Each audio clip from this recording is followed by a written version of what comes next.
पूर्ण खाली करा, काँग्रेसमध्ये जे काही लोक असतील ते आपल्या पक्षात आणलं पाहिजे. एवढे घाबरतात काँग्रेसला?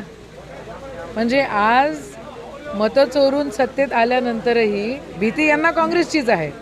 काँग्रेस अशी कोणी खाली करू शकत नाही. काँग्रेस जसं खासदार म्हटले की त्याची मुळं खूप लांबर आहे.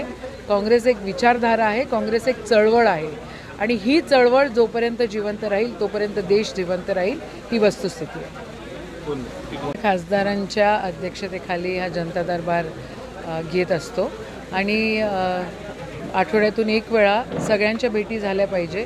आम्ही सगळेजण काँग्रेस भवनामध्ये सगळी नेते मंडळी त्या ठिकाणी बसत आहेत आणि आपल्या आपल्या समस्या म्हणजे मग फॉलोअप आम्हाला पण प्रत्येक गोष्टीचा फॉलोअप करावा लागतो. आदरणीय खासदारांचं पत्र त्या ठिकाणी लागतं आणि फॉलोअप केल्याने कामं होत असतात. दिरंगाई टळते आणि म्हणून हा